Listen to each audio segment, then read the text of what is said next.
You probably didn't know that the words in the Bible for earth and land outnumber the occurrences of the word for heaven by 5 times. 5 times more discussion of the land and the earth than there is of heaven.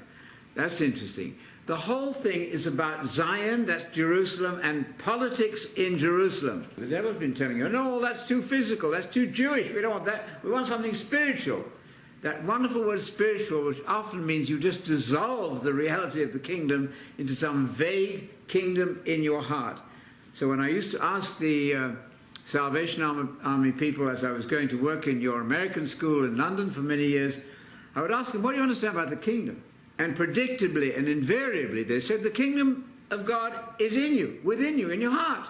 That's all they knew, those poor dear people. That's all they knew. Well, that's a grand mistranslation, almost certainly in the King James Version. Forget the King James, it's old and archaic in many places. Kingdom of God in your heart is not the predominant sense of the kingdom. The kingdom of God is the kingdom you're praying for. Your kingdom come.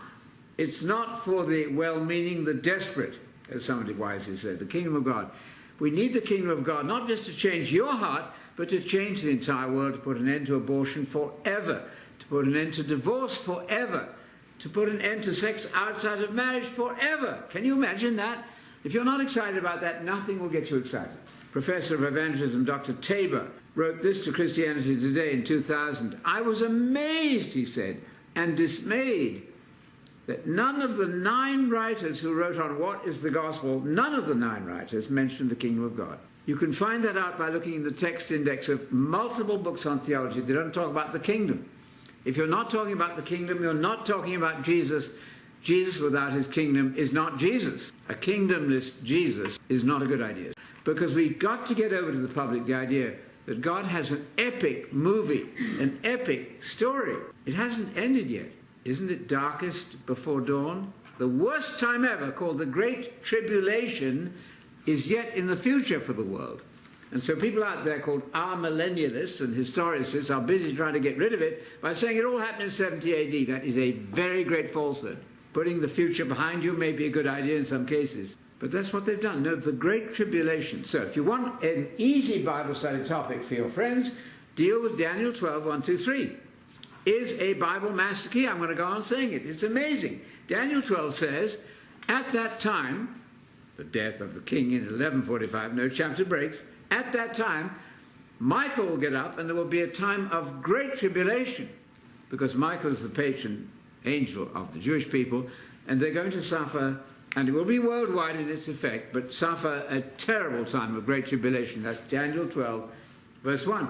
And the next verse says, at that time, the resurrection of the dead. That's a stupendous event. Absolutely amazing event. The dead, sleeping in the dust of the ground, will arise and be immortalized. So think about what you're going to be doing in 4 million years from now, let alone 5, 10 years of life now. It's nice to live 10 years longer.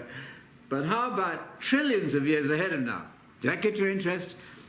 It's all been killed by the idea, the false idea of the immortal soul. Why do you need immortality if you've already got it? The devil has lied to people so that they make death nothing. Death is simply another form of life in another place. So death is gone. There's no death now in the Satan system. That's atrociously bad. But you need to prepare yourself to speak about these things. It takes meditation and reading and study. A wonderful verse in Matthew 19:28 and Luke 22:28. 2:28 is there, interesting to remember. Matthew 19:28, Luke 22:28 to 30. You who followed me in the regeneration, when the world is born again, the world needs to be born again, you 12 will sit on 12 thrones to administer, to oversee, to reign over the 12 tribes regathered in the land. That's the gospel. Oh no, the gospel is all about my sins being forgiven. That too. But the devil has cut the gospel in half so that nobody talks about the kingdom of God as the gospel. You must. You must start with Mark 1:14, 15 and go with that.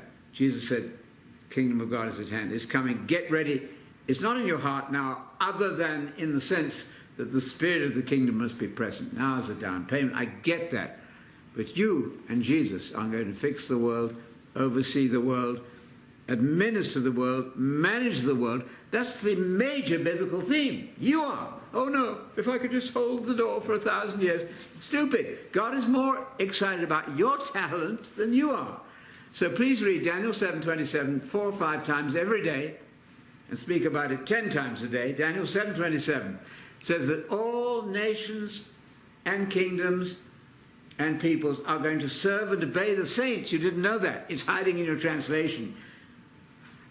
The kingdom in Daniel 7:27 is given to the people. It, in good English, them, the people. Not only to God and Jesus. We know that they're going to rule. We understand that.